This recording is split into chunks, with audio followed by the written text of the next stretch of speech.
আমার খবর। রাত্রিবাস করলেই সেমিস্টারে পাশ করবে ছাত্রীরা, এমনই প্রস্তাব হোয়াটসঅ্যাপে। আতঙ্কিত হয়ে থানার দ্বারস্থ বিশ্বভারতীর 3 ছাত্রী। অভিযোগ বিশ্বভারতীর অতিথি অধ্যাপক আব্দুল্লাহ মোল্লার বিরুদ্ধে। প্রথমে বিশ্বভারতীর ইন্টারনাল কমপ্লেন্ট কমিটিতে অভিযোগের পর শান্তিনিকেতন থানাতেও একই মর্মে অভিযোগ দায়ের করেছেন ছাত্রীরা। বিশ্বভারতীর ভাষা ভবনের অন্তর্গত একটি বিভাগের অতিথি অধ্যাপক অভিযুক্ত আব্দুল্লাহ মোল্লা। অভিযোগ, বিভাগের বেশ কিছু ছাত্রীকে তিনি নানান কুপ্রস্তাব দিয়ে হোয়াটসঅ্যাপে মেসেজ করতেন। কখনো পরীক্ষায় ভালো নম্বর পাইয়ে দেওয়া, কখনো আবার পরীক্ষায় পাশ করানোর কথা, আবার কখনো জীবন গড়ে দেওয়ার প্রতিশ্রুতি দিয়ে ছাত্রীদের রাত্রিবাসের প্রস্তাব দিতেন। মেসেজের রিপ্লাই না করলেও মিলত হুমকি। অসৎ উদ্দেশ্যে ছাত্রীদের গায়ে হাত দেওয়ারও অভিযোগ রয়েছে ওই অধ্যাপকের বিরুদ্ধে। নিরুপায় হয়েই ছাত্রীরা থানার দ্বারস্থ হয়েছেন বলে জানান। আমাদের পেছনে অনেকজন রয়েছে, কিন্তু তারা সামনে আসতে চাইছে না, তারা ভয় পাচ্ছে। ফেল করিয়ে দেওয়ার ব্যাপার। হ্যাঁ, তারা ভয় পাচ্ছে, সবার একটা ক্যারিয়ার নিয়ে। আমার অভিযোগ রয়েছে, আমাদের যে গেস্ট লেকচারার আছে আব্দুল্লাহ মোল্লা, তো উনি দিনের পর দিন শারীরিক এবং মানসিক দুটোই অত্যাচার আমাকে করেছে। এবার আমাদের বান্ধবীদের শারীরিক করেনি, কিন্তু আমাকে মানে বারবার আমার গায়ে হাত দিয়েছে। এমনকি উনি জিজ্ঞাসা করার পর্যন্ত প্রয়োজন মনে করেনি যে উনি আমার গায়ে হাত দেবেন কিনা। তো আমার অভিযোগ হচ্ছে যে উনি বারবার ব্যাগ দিয়ে দেওয়ার থ্রেট দেখাচ্ছে, তারপর পার্সোনালি দেখা করতে বলছে।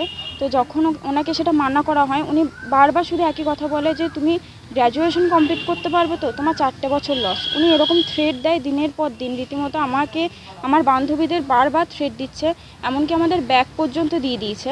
তো উনি আর একটা যেটা হলো যে উনি রেজাল্ট বেরোনোর আগেই উনি জেনে যাচ্ছেন যে আমরা ব্যাগ পেয়ে গেছি। তো উনি সেটা কি করে জানলেন? আজ এটা আমাদের সাথে হচ্ছে, কিন্তু ভবিষ্যতে আরও কটা মেয়ের সাথে হবে, আমাদের যারা জুনিয়র আছে তাদের সাথে হবে। আমি চাই উনি যে চেয়ারটাতে বসে আছেন ওই চেয়ারটা যাতে ওনার কাছ থেকে সরে যায়, আমরা এটাই চাইছি। মানে ওনার তাকানো, ওনার টাচ করা খুব আনকমফোর্টেবল লাগে। মানে এমনকি উনি বারবার শুধু মেসেজ করেন যে যেদিন বলবো সেদিন তুমি আমার সাথে দেখা করো। আর একটা কথা যেটা উনি বলেছেন যে আমাকে বলেছে ব্যাক ক্লিয়ার করতে চাও, তখন আমি বলেছি হ্যাঁ। বলছে সলিউশন চাই, আমি লিখেছি কী সলিউশন, তো উনি লিখেছেন honestly, semi honestly, dishonestly. Honestly আর ডিসঅনেস্টলিটা বোঝা যায়, কিন্তু সেমি অনেস্টলিটা কী? এই প্রশ্ন যখন আমি ওনাকে করতে গেছিলাম ডিপার্টমেন্টে, তো উনি এই কথাটা বলেন যে তুমি কি চিট করতে পারবে? যখন আমি বলেছি যে না স্যার, আমি এতদিন অনেস্টলিভাবেই এক্সাম দিয়েছি আর এক্সাম দেবো, তো তখন উনি এই কথাটা বলেন যে মানে তুমি অনেস্টলি এক্সাম ছাড়া তো অন্য কিছু তো কাজ তোমার দ্বারা করা সম্ভব নয়, তুমি অভ্যস্ত নও। এই কথাটার মানে কি, যে উনি অভ্যস্ত নন, এই কথাটা উনি কেন বলেছেন? এইটাই আমার অভিযোগ। আমাদের পরীক্ষার 1-2 দিনের মধ্যেই তিনি বলে দিতেন যে আমাদের কোন সাবজেক্টে ব্যাক আসতে পারে, ঠিক আছে। তারপর ওনার সাথে নাইট স্টে করার কথা, বাইরে গিয়ে দেখা করার কথা। তো ওনার এই কথাগুলো যদি না শুনতাম বা পাত্তা না দিতাম, তাহলে উনি সবসময় আমাদেরকে মানে থ্রেট করতেন, ঠিক আছে। ইভেন যখন আমরা বলতাম কি স্যার আমাদের দোষটা কোথায়, তখনও তিনি ওরকম বলতো যে সেটা তো আমার জানার কথা না। ওনার কথা না শুনলেই আর কি উনি এরকম টাইপের মেসেজ করতেন। তারপর এই যে গ্র্যাজুয়েশন যদি না হয় 4 বছরের, আমরা যখন বলতাম যে তাহলে আমাদের কি হবে, তো তখন বলতো আমাদেরকে ঠাট্টা করে বলতো যে 4 বছর গ্র্যাজুয়েশন যদি না হয়, তখন তুমি তোমার মা বাবার কাছে কি করে মুখ দেখাবে, ঠিক আছে। বাইরে থেকে পড়াশোনা করতে এসছো, তোমার গোটা ফিউচার শেষ হয়ে যাবে, চাকরি বাকরি কিচ্ছু হবে না, একবার ভেবে দেখো। উনি এভাবে আমাদেরকে সবসময় ভয় দেখাতেন, ঠিক আছে। তো এইরকমই করে আসছেন, শুনছি তো এখনো পর্যন্ত অনেক মেয়ের সাথে এটা হয়েছে। তো আমরা চাই না যে যেগুলো আমাদের সাথে হচ্ছে এখন, সেগুলো আর ভবিষ্যতে কারোর সাথে হোক।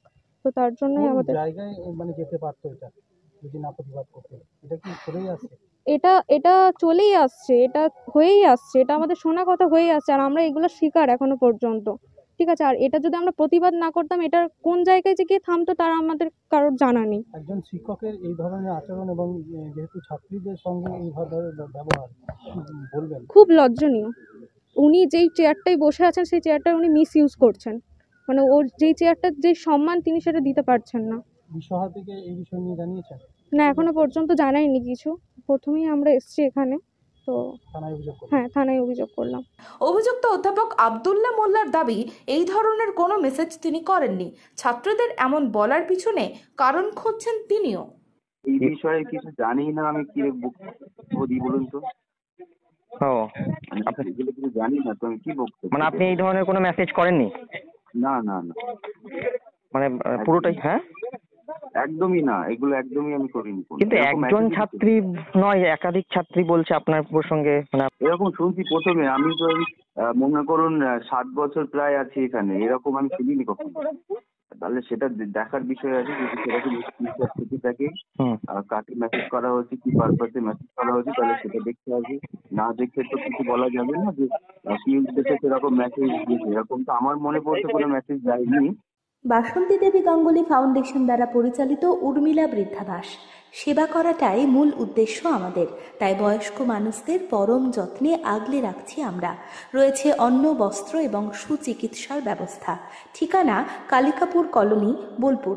বিস্তারিত জানতে 7063472820 এই নম্বরে যোগাযোগ করুন। দেখতে চোখ রাখুন আমাদের ফেসবুক ও ইউটিউব চ্যানেলে।